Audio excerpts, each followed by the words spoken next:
तो स्वागत है आप सभी का। आज का वीडियो थोड़ा अलग होने वाला है। हम सब लोग ईपीएल, ला लीगा वगैरह के बारे में तो जानते ही हैं, पर क्या आपको पता है कि इंडियन फुटबॉल हिस्ट्री कहाँ से शुरू हुई और इंडियन फुटबॉल हिस्ट्री का गोल्डन एरा क्या है? आज हम उसी के बारे में बात करने वाले हैं और हो सके तो इस वीडियो को ज़्यादा से ज़्यादा शेयर करें, इससे काफ़ी लोगों को इंडियन हिस्ट्री के बारे में पता चले कि इंडियन फुटबॉल हिस्ट्री क्या है। ये हमारी सीरीज़ एपिक फुटबॉल स्टोरीज़ का एपिसोड 2 है, जिसमें हम बात करने वाले हैं the Indian football history and its golden era from 1950 to 1962। तो चलिए शुरू करते हैं।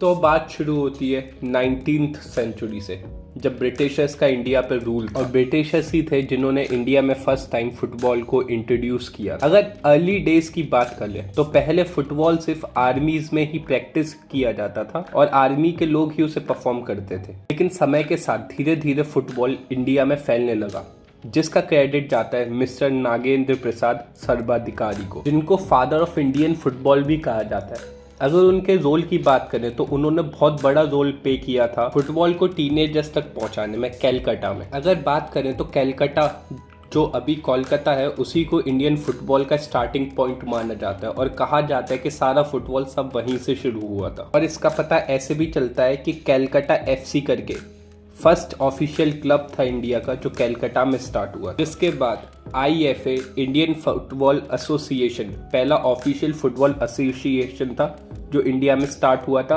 1893 में। लेकिन इसके साथ प्रॉब्लम ये थी कि 1920s तक इस एसोसिएशन में एक भी मेंबर इंडियन नहीं था और सारे मेंबर्स ब्रिटिशर्स। अगर बात करें कुछ पुराने क्लब्स की तो मोहन बगान, सर्वचर एंड आर्यन क्लब्स कुछ सबसे पुराने क्लब्स हैं इंडिया में जो एग्जिस्ट करते थे।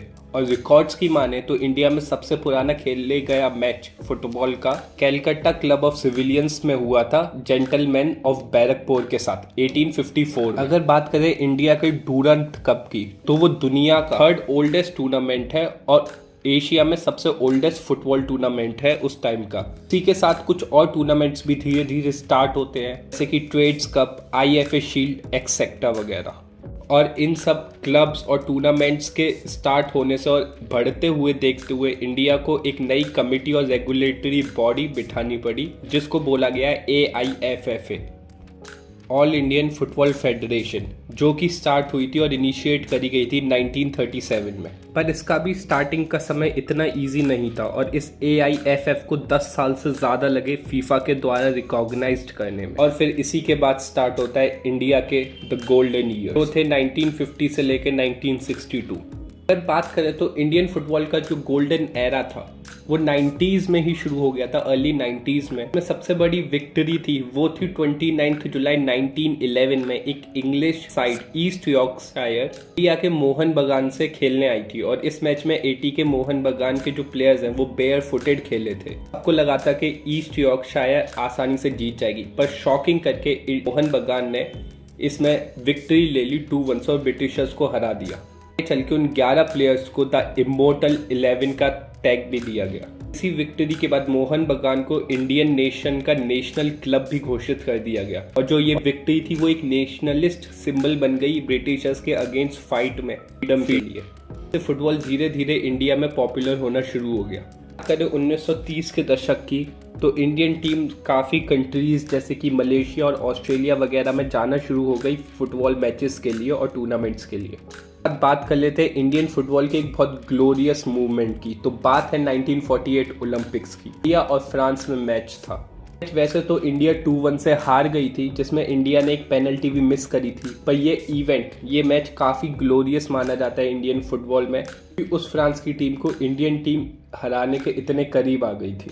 इसी विक्ट्री के बाद इंडिया के जो प्लेयर्स हैं, इंडियन कैप्टन सेलिन मैना और उनकी पूरी टीम को बकिंघम पैलेस में इनवाइट किया गया और उन्हें क्वीन से भी मिलाया गया। अब बात करते हैं एक और इम्पोर्टेंट इवेंट की। तो 1950 में इंडिया को एक हिस्टोरिक अपॉर्चुनिटी प्रोवाइड करी फीफा ने वर्ल्ड कप में खेलने की, ब्राज़ील में होने वाला था जो 1950s में।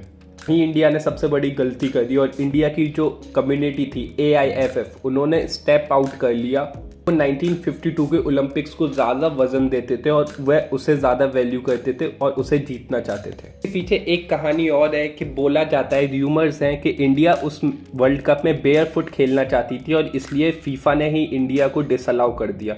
अब ये तो किसी को नहीं पता कि इन दोनों में से कौन सी कहानी सच्ची है। इससे कुछ बुरा नहीं हुआ, ये तो सिर्फ शुरुआत थी इंडिया की गोल्डन एज की। और इंडिया ने 1951 में एशियन ओलंपिक्स में ईरान को फाइनल में हराया और पहला कोई मेजर टूर्नामेंट जीता और जिसमें इंडिया ने गोल्ड जीता था। आगे चल के 1956 ओलंपिक गेम्स में, जो कि मेलबोर्न में हेल्ड हुए थे, इंडिया सेमीफाइनल तक पहुंची थी। और फिर 1962 में इंडिया ने फिर एक बार गोल्ड मेडल जीता एशियन गेम्स में और इंडिया खुद को एक डोमिनेटिंग फोर्स स्टैब्लिश कर चुकी थी तब तक। यही वो टाइम है जब इंडिया ने कुछ मेजर टूर्नामेंट्स जीते थे इंटरनेशनल स्टेट पर और इसीलिए इसी पीरियड को 1950 से लेकर 1962 तक golden era of Indian football कहा जाता है। इसके बाद खराब मैनेजमेंट के चलते हुए इंडियन फुटबॉल नीचे गिरता गया और अब आप देख सकते हैं इस समय पे इंडियन फुटबॉल टीम की जो रैंकिंग है वो करीब करीब 100 से पार है। यहाँ तक है अगर पूरा देश और जो लोग मिलके अगर कोशिश करें तो हम इंडियन फुटबॉल को वापस ऊंचाई पर ला सकते हैं और एक दिन वर्ल्ड कप खेलने का सपना हमारा भी पूरा हो सकता है। बस यार ये वीडियो यहीं तक थी। अगर आपको भी इंडियन फुटबॉल को थोड़ा फैलाना है तो प्लीज़ इस वीडियो को शेयर कर दें अपने दोस्तों के साथ, लाइक कर दें इस वीडियो को। ऐसे ही वीडियोस के लिए चैनल को सब्सक्राइब कर दें और मैं लाता रहूँगा ऐसी स्टोरीज और खबरें। तो चलता हूँ, बाय बाय, थैंक यू।